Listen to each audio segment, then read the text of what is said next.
ఆయనకు ముందు భాష మీద, తెలుగు సంస్కృతి సాంప్రదాయాలు కట్టుబాట్ల మీద ఉన్న ఇంట్రెస్ట్ ఆయన్ని యాక్టర్ చేసింది. సో ఆ ఉద్దేశంతోనే ఆయన ఇండియా వచ్చి, ఆంధ్రప్రదేశ్ వచ్చి సినిమాలు తీయటం మొదలెట్టారు. మంచి సినిమాలు మీకు తెలుసు. చంద్రహాసం ఎంత పేరు వచ్చిందో, ఆయనకి నంది అవార్డు వచ్చింది. తర్వాత హోప్ సినిమా నేషనల్ అవార్డు కూడా తీసుకున్నారు.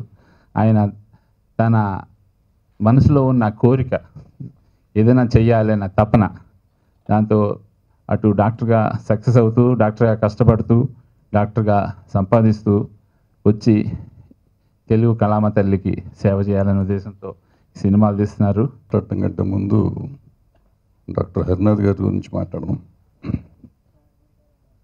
15 ఏళ్ల కింద మంచి డాక్టర్, బాగా డబ్బు సంపాదించి డాక్టర్ సినిమాల్లోకి వచ్చి మంచి సినిమాలు చేశారు. ముందు కన్నడం చేశారు కదా కొన్ని. కన్నడ అమితాబ్ బచ్చన్ సినిమా మీదే కదా, కన్నడలో అమితాబ్ చేసింది, అమెరికా యాక్ట్ చేసిన సినిమా అమృతధారే, ఒక మంచి సినిమా చేశారు అప్పట్లో.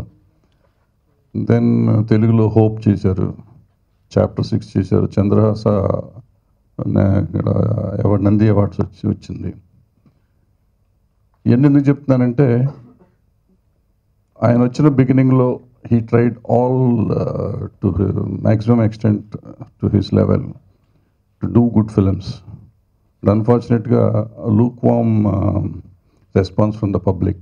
అంత మంచి సినిమాలు చేస్తే కూడా దాంతో సినిమా తీయాలనే ప్యాషన్ వదులుకోకుండా 15 ఏళ్ళ నుంచి ఇంకా సినిమాలు తీస్తూనే ఉన్నాడు ఆయన కంటిన్యూస్గా సినిమాలు చేసుకుంటూ, ఆ సినిమాలు ఆడతాయా ఆడవా, చూస్తారా చూడరా అనేది పక్కన పెడితే, ఇక్కడ ప్రతి సినిమాకి ఒక 100-200 కుటుంబాలని ఆయనకి తెలియకుండా ఆయన అనుకుని చేస్తున్నాడు, అనుకోకుండా చేస్తున్నాడు నాకు తెలియదు, కానీ నా వరకు మనకు మాత్రం 200 కుటుంబాలకు ప్రతి సంవత్సరం హెల్ప్ చేస్తున్నాడు. ఇలాంటి వాళ్ళని ఎంకరేజ్ చేస్తే మనకు మంచి సినిమాలు ఉంటాయి. డబ్బు పోయిందనే ఒక ఆలోచన ఉంటే 15 ఏళ్ల కింద వెళ్ళిపోవాలి ఆయన. సినిమాలు తీయాల్సిన అవసరం లేదు. But still he's doing it. అటువంటి వాళ్ళని ఎంకరేజ్ చేస్తే ఇంకా మంచి సినిమాలు వస్తాయి. కోపంతో తీస్తారు, టిక్ టాక్లు, టొక్టాక్లు, ఇటువంటి సినిమాలన్నీ ప్రేమతో తీసే కాదు. నా మంచి సినిమా తీస్తే చూడరా, చెత్తనా కొడకలరా, చూడండి రా, ఇటువంటి తీస్తానని చెప్పి చూపించడం అది. సో ఆయన్ని మనం తిట్టించుకోకుండా మంచి సినిమా కోసం మనం ఆయన్ని ఎంకరేజ్ చేస్తే చూస్తారు. సో ఇక మీదట మంచి సినిమాలు తీయాలని మనం కోరుకుంటూ, టిక్ టాక్ మూవీ ఒక గడియారం, ఒక జీవితం, ఒక టైం అనేది time and tide waits for nobody. So ఆ టైంని బట్టి మనం కొన్ని కార్యక్రమాలు చేస్తుంటాను. ఒక టైం అంటే ఇక్కడ చూశారు, అది టీజర్లో మిడ్ నైట్ కంటే భయం ఉంది మన యాంకరు. సో ఏదో జరుగుతుంది ఇక్కడ, ఏదో జరగబోతుంది అన్న జేనర్ మీద చేస్తున్నాం ఇక్కడ. ఇది హారర్, తర్వాత వచ్చేసి హారర్తో పాటు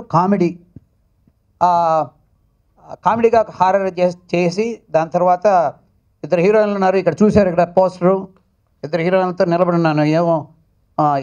ఏమో అవుతుంది ఇక్కడ అంటే ప్యాషను, తర్వాత వచ్చేసి రొమాన్సు అవి కూడా కనబడతాయి ఈ సినిమాలో. సో అన్ని విధాలైన ఈ అనుభూతుల్ని రంగరించి చేస్తున్న ఈ సినిమా ప్రతి ఒక్కళ్ళకి ఇది ఫ్యామిలీ ఎంటర్టైనర్.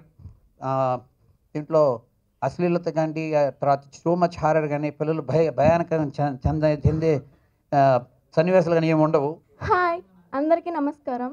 నాకు ఈ టిక్ టాక్ మూవీలో ఛాన్స్ ఇచ్చిన director, producer, writer, hero Haranath Policherla గారికి థ్యాంక్ యూ వెరీ మచ్. నాకు ఈ మూవీలో క్యారెక్టర్ బాగా నచ్చింది. ఈ మూవీలో ఆల్ టెక్నీషియన్స్ వర్క్ చేస్తున్న అందరికీ థ్యాంక్ యూ. పిహెచ్ ప్రొడక్షన్ మమ్మల్ని బాగా చూసుకుంటున్నారు. నేను మీ తెలుగు అమ్మాయిని, నన్ను ఆదరిస్తారని కోరుకుంటున్నాను.